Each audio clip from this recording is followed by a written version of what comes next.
Cie, dua, tiga. Dan sana sadanya, jangan lupa sebelum tonton video ko, tekan tombol subscribe dan aktifkan lonceng notifikasi supaya dan sana bisa menonton video-video terbaru dari kami. Komen serta share ke kawan-kawan ya. Kali ini kita akan membahas tentang heboh di Sumatera Barat 2025. Petani temukan komoditas ajaib seharga emas dari dataran tinggi Alahan Panjang. Yuk ditonton videonya sampai selesai, dan sebelum itu jangan lupa untuk subscribe, like, komen, dan aktifkan notifikasi agar Dunsana tidak ketinggalan dengan video-video terbaru kami. Kabar mengejutkan datang dari jantung pertanian Sumatera Barat.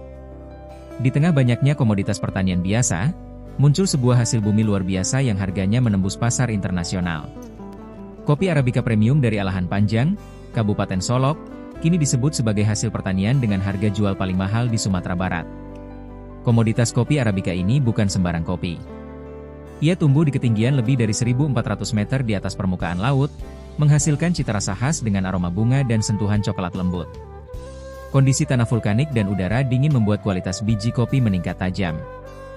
Hal inilah yang menjadikan kopi Arabica Sumatera Barat memiliki nilai ekonomi tinggi. Harga jual kopi Arabica asal Alahan Panjang kini bisa mencapai 1,2 juta rupiah per kilogram untuk kualitas Green Bean ekspor.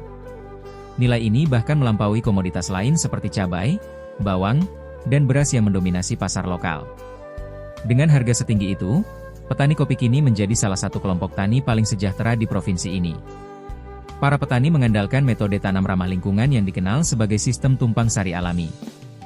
Di sela tanaman kopi tumbuh pohon pelindung seperti alpukat dan lamtoro yang membantu menjaga kelembapan tanah serta menekan hama tanpa pestisida. Metode ini menjadikan hasil panen lebih alami sekaligus meningkatkan harga jual di pasar ekspor. Selain itu, keberhasilan para petani juga tak lepas dari dukungan pemerintah daerah melalui program Kopi Minang Mendunia yang menargetkan ekspor langsung ke Eropa dan Jepang. Program ini memberi pelatihan fermentasi biji dan pengolahan pasca panen agar standar mutu kopi Arabica Sumatera Barat setara dengan kopi Kenya atau Kolombia. Wilayah Sumatera Barat sebenarnya kaya dengan komoditas pertanian seperti kulit manis di Kerinci Timur, gambir di Payakumbuh, dan beras Solok Super. Namun hanya kopi Arabica yang berhasil menembus pasar global dengan stabilitas harga yang fantastis serta permintaan yang terus naik setiap tahun. Tidak hanya soal harga mahal, kopi Arabica dari Alahan Panjang juga membawa efek ekonomi domino di sekitar kawasan wisata danau di atas dan danau di bawah. Banyak wisatawan datang untuk mencicipi kopi langsung dari kebun dan melihat proses roasting tradisional yang masih dilakukan dengan tungku kayu. Masyarakat sekitar menyebut fenomena ini sebagai emas hitam dari Solok karena benar-benar mampu mengubah kehidupan petani lokal. Dalam setahun, seorang petani bisa memperoleh keuntungan hingga ratusan juta rupiah tergantung kualitas dan musim panen. Jika dibandingkan dengan daerah lain di Indonesia, posisi kopi Arabica Sumatera Barat kini bersaing ketat dengan kopi Gayo dan Toraja. Namun keunggulannya terletak pada rasa citrus khas Gunung Talang yang sulit ditiru daerah lain. Menurut data Dinas Pertanian Provinsi, produksi tahunan kopi Arabica Sumbar mencapai lebih dari 6.000 ton dengan 60% diantaranya diekspor ke luar negeri. Kopi Arabica Alahan Panjang bukan hanya simbol kekayaan alam, tapi juga wujud kecerdasan lokal dalam mengelola sumber daya secara berkelanjutan. Inilah alasan mengapa banyak kalangan menilai bahwa hasil pertanian paling mahal di Sumatera Barat bukan lagi padi atau rempah, melainkan kopi yang lahir dari tangan petani di lereng gunung yang sejuk dan berkabut. Dengan potensi luar biasa itu, Sumatera Barat diprediksi akan menjadi salah satu pusat produksi kopi Arabica unggulan di Asia Tenggara dalam waktu dekat. Kopi Arabica Premium dari Alahan Panjang, Kabupaten Solok, terkenal karena cita rasanya yang lembut dengan nuansa tropical fruit dan rasa manis di akhir. Kopi ini tumbuh di ketinggian 1200150 mdpl dan diproses secara alami, dengan beberapa varietas unggulan seperti Sigarar Utang dan Kartika. Kopi ini memiliki karakter yang berbeda dibanding kopi Arabica lainnya di Indonesia. Rasanya lebih ringan dan memiliki aroma rempah yang lebih dominan.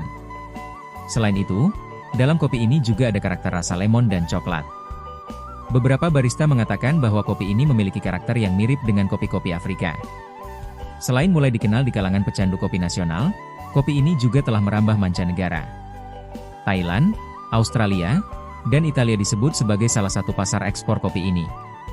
Kopi Arabica Solok Selatan ditanam di kawasan Danau Kembar dan kaki Gunung Talang, Kabupaten Solok, pada ketinggian sekitar 1.200 hingga 1.900 meter dari permukaan laut. Kopi ini diproduksi secara tradisional oleh para petani kopi. Prosesnya pun secara organik karena menggunakan pupuk alami dan dirawat tanpa menggunakan pestisida. Selain itu, unsur hara di kawasan pegunungan di Solok tergolong tinggi, sehingga pohon kopi dapat tumbuh dengan subur. Saat ini, Minat para petani di Solok untuk menanam kopi terus meningkat. Tidak hanya kopi Arabica, petani di Solok juga menanam kopi Robusta di dataran yang lebih rendah. Dengan perkebunan kopi seluas 3.500 hektar, Kabupaten Solok pada tahun 2017 telah menghasilkan lebih dari 2.000 ton biji kopi. Pemerintah setempat memang tengah giat mengembangkan industri kopi dengan memberikan berbagai bantuan, seperti pupuk organik, pelatihan budidaya, dan infrastruktur pengolahan. Dengan pola pertanian organik dan seleksi kualitas yang baik, kedepannya diharapkan kawasan Solok Selatan terus mampu menghasilkan kopi berkualitas tinggi sehingga semakin dikenal oleh masyarakat luas, tidak hanya nasional, tetapi internasional. Bagi masyarakat Desa Alahan Panjang di Kabupaten Solok, Sumatera Barat, menikmati kopi dengan pemandangan gunung sekaligus danau bukan sekedar impian. Indahnya pemandangan Gunung Talang sekaligus Danau Diateh, benar-benar tampak dari Cafe Solok Rajo, kafe kekinian yang digemari anak muda di Alahan Panjang. Cafe Solok Rajo berlokasi tepat di tepi Danau Diateh atau Danau di Atas, satu dari 5 danau wisata kebanggaan masyarakat Solok. Dinikmati usai makan, sedangkan di Aceh ada kebiasaan minum kopi sekitar pukul 5 WIB pagi yang masih ada sampai sekarang. Memiliki 2 jenis, Arabica dan Robusta. Kedua jenis kopi ini memiliki penggemar yang beragam dari berbagai kalangan. Cuaca yang dingin disertai hujan gerimis semakin menambah gigil di tubuh.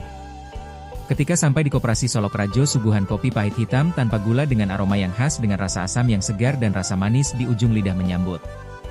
Kopi yang dulunya ditemukan bangsa Ethiopia di benua Afrika pada 3.000 tahun yang lalu kini menjadi salah satu produk unggulan di Kabupaten Solok. Di Kabupaten Solok pengelolaan kopi salah satunya dikelola oleh Koperasi Solok Rajo. Sekretaris Koperasi Kopi Solok Rajo, Windy Agapa menceritakan koperasi tersebut berdiri sejak 2014 karena melihat banyaknya petani kopi yang menjual hasil kebunnya dengan harga murah. Melihat hal tersebut, ia dan beberapa pengurus lainnya membentuk koperasi tersebut sebagai wadah yang bisa memakmurkan dan meninggikan harga kopi di tingkat petani. Ini merupakan salah satu bentuk perhatian kami terhadap petani, karena hasil kerja kerasnya tidak sesuai dengan pendapatannya, lanjut alumnus Sekolah Tinggi Ilmu Pariwisata Riau tersebut. Apalagi, lanjutnya selama ini kondisi kopi tidak terekspos dan tidak ada yang menyentuh kopi dengan diproses sesuai standar. Sebelum 2010, pemerintah menggalakkan daerah Haya Dingin sebagai produsen kopi yang kemudian diberikan bantuan bibit, tapi pada masa itu belum diimbangi harga yang layak di tingkat petani. Untuk upah pekerja saja tidak mencukupi atau rugi. Ketika kopi murah, banyak petani yang mengelola kopi sendiri. Kopi tersebut direndang atau disebut kopi beras dan dijual ke tengkulak dengan harga Rp15.000 hingga Rp20.000 per kilogram. Sebelumnya harga kopi gelondong atau buah kopi, cherry, di tingkat petani hanya Rp2.500 per kilogram. Kini, setelah adanya koperasi tersebut harganya mencapai Rp6.000 hingga Rp8.000 per kilogram. Untuk mendapat sekilo kopi Green Bean atau biji hijau membutuhkan sekitar 7 kg buah kopi atau cherry. Jadi petani sekarang bisa menerima Rp42.000 untuk 7 kg penjualan tersebut. Pada 2011, Ketua Koperasi Solok Rajo Alfridiansyah memulai proyek dengan dosennya tentang kopi. Kemudian mengajak teman lainnya untuk bergabung membentuk koperasi. Kemudian ketika 2014, pihaknya dan petani duduk bersama untuk membicarakan arah dan kegiatan untuk memajukan kopi Solok Rajo dan membentuk wadah koperasi sebagai pemangkas mata rantai perdagangan yang buruk. Secara legal hukum, koperasi disahkan pada 2016 oleh Kementerian Hukum dan HAM. Kini, petani hanya tinggal menanam kopi, panen, menimbang di koperasi kemudian mendapatkan pembayaran. Kemudian, tim bagian dari processing akan memproses kopi dengan prosedur dan cara yang diinginkan. Koperasi Kopi Solok Rajo diharapkan menjadi tempat keluar masuknya jaringan distribusi kopi baik mentah maupun yang telah diolah untuk dipasarkan. Hingga saat ini, Kopi Solok Rajo telah menembus pasar luar negeri, seperti Amerika, Australia, Taiwan dan dalam negeri dikirim ke Kalimantan, Bali, Pulau Jawa dan lainnya. Koperasi kini bisa mengolah kopi minimal sekitar 4 ton per bulan hingga maksimal 10-15 ton per bulan dalam bentuk Green Bean atau biji hijau. Setiap hari selalu ada buah kopi yang akan diolah untuk diproses. Sekian mungkin sedikit cerita tentang heboh di Sumatera Barat 2025. Petani temukan komoditas ajaib seharga emas dari dataran tinggi Alahan Panjang. Semoga bisa menambah pengalaman dan ilmu teman-teman. Sampai bertemu lagi di video-video kami selanjutnya.